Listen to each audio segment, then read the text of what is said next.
O Tanjobi omedetou gozaimasu. Isto é japonês para parabéns. O Observador faz 12 anos e, em vez de bolo, oferecemos uma visita ao Japão com a Pinto Lopes Viagens.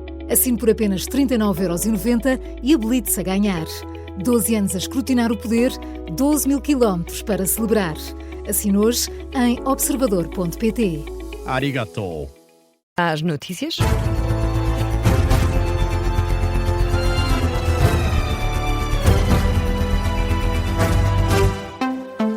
Começa agora o Jornal das 8, edição do jornalista Martim Madeira. E Martim, há neste momento 2 incêndios em Portugal continental e estão empenhados no total mais de 200 operacionais e 10 meios aéreos. Um fogo na região do Porto, numa zona de mato em Valongo, que mobiliza mais de 160 bombeiros, 48 veículos e 2 meios aéreos, segundo os dados mais recentes do Comando Subregional da Área Metropolitana do Porto, da Proteção Civil. Indicam também ao Observador que o incêndio continua com 2 frentes ativas, mas que para já não há nem estradas cortadas, nem casas ameaçadas. Já o outro incêndio no Algarve, em Alcoutim, está em resolução. Em entrevista ao Observador, o Comando Subregional da Zona do Algarve, Rui Fernandes, faz-nos um rescaldo da situação e explica os meios usados para combater este fogo. Neste momento o incêndio está dominado. Estão 119 operacionais, apoiados por 35 meios técnicos, e neste momento já só estão apenas 3 meios aéreos. Neste momento ainda há chama dentro do perímetro do incêndio, portanto o incêndio encontra-se dominado. Não há casas na área de influência do incêndio, não existiam habitações, nem pontos sensíveis. Comandante Subregional da Zona do Algarve, Rui Fernandes, sobre este incêndio no Algarve, que já está controlado. Quanto ao incêndio no Porto, ainda tem 2 frentes ativas. Ainda na atualidade nacional, vamos ao estado das filas nos aeroportos. A PSP deu um ponto de situação sobre os controlos nos aeroportos nacionais até às 3 da tarde de hoje. Fez o controle fronteiriço de cerca de 52 mil passageiros e aplicaram 16 medidas cautelares para diminuir as filas para cumprir as regras do espaço Schengen. É o que nos diz a Polícia de Segurança Pública em comunicado. De acordo com os números da PSP, foram realizadas 56 interseções que apenas ocorrem quando os agentes verificam os documentos ou apuram a legalidade dos passageiros no país. Explicam também que para diminuir as filas de espera dos passageiros fora do espaço Schengen foi decidido um reforço de meios humanos e técnicos e do controle de fronteiras no aeroporto Humberto Delgado, que entrou em funcionamento na passada sexta-feira.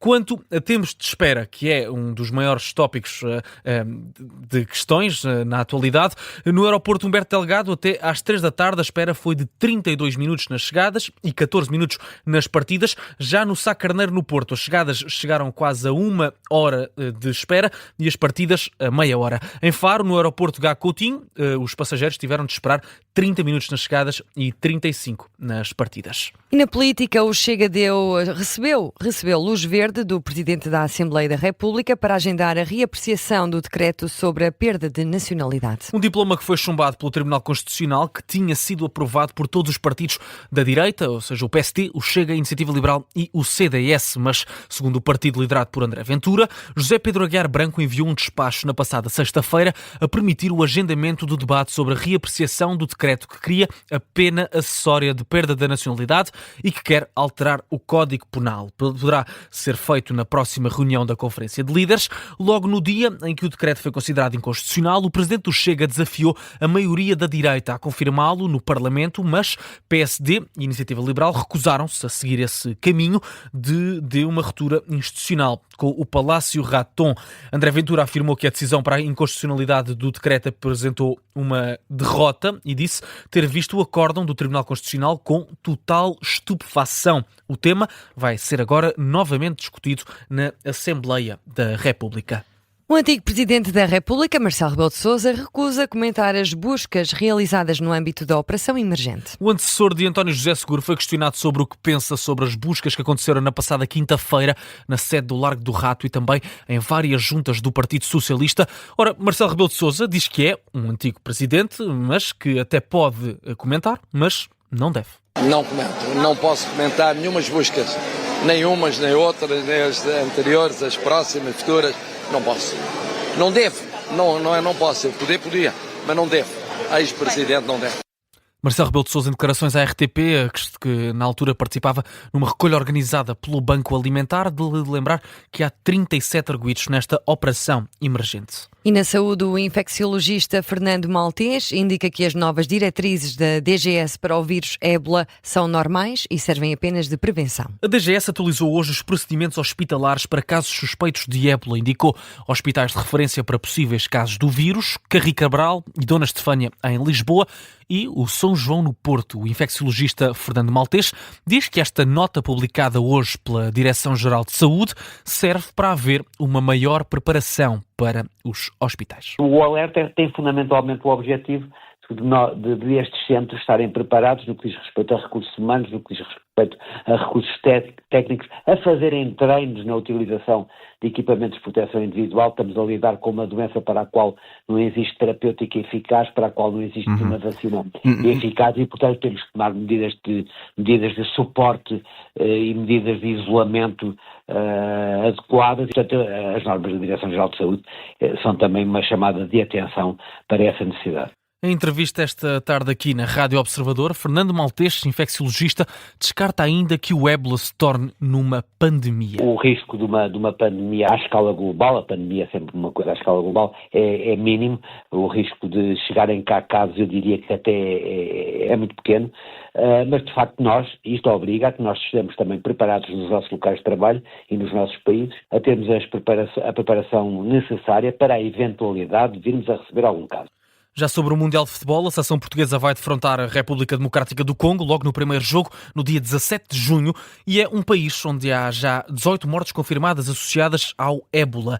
Fernando Maltês indica que o risco de infecção para jogadores e adeptos é praticamente nulo. De acordo com aquilo que foi decretado pela Organização Mundial de Saúde, todas as pessoas que saírem neste momento por qualquer tipo de fronteira da República Democrática do Congo, do Uganda ou de qualquer outro país que neste momento ainda não, mas que possa vir a ser também afetado pela epidemia, terão que ser objeto de rastreio à saída dos respectivos países e, portanto, deverá ser respeitado com certeza também período de incubação adequado para que os que cheguem aos Estados Unidos da América não estejam a correr qualquer risco de poderem estar infectados e, portanto, não haverá risco para as pessoas.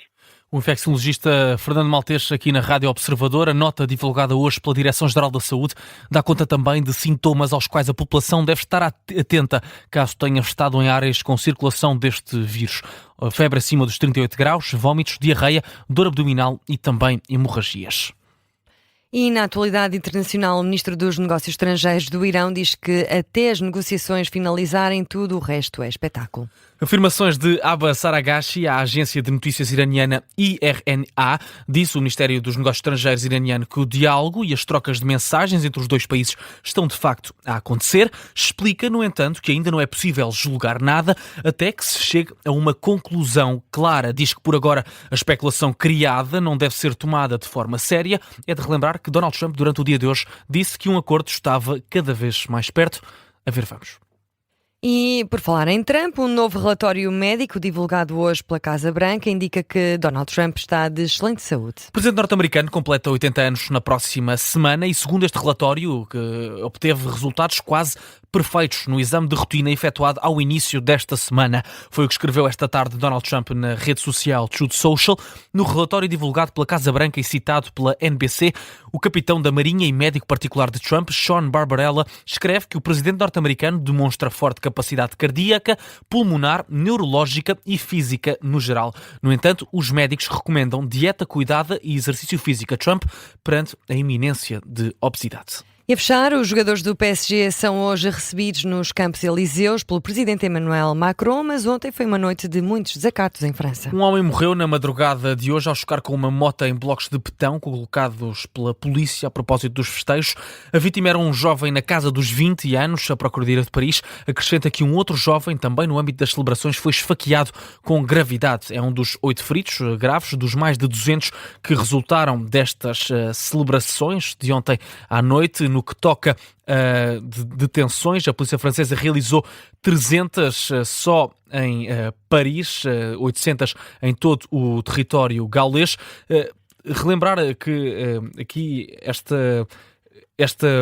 o número foi 30% mais do que a festa do ano passado, um aumento de 30% face às detenções no ano passado, igualmente nos festejos do PSG, quando também venceu a Liga dos Campeões. O ministro francês do Interior, Laurent Nunez, considera que a situação em geral esteve controlada e pela atuação da polícia sempre que houve distúrbios. O PSG é bicampeão europeu, conquistou ontem a Liga dos Campeões nas grandes penalidades frente ao Arsenal. E é o ponto final no Jornal das 8, edição de Martim Madeira. Já a seguir temos Isto Não Passa na Rádio.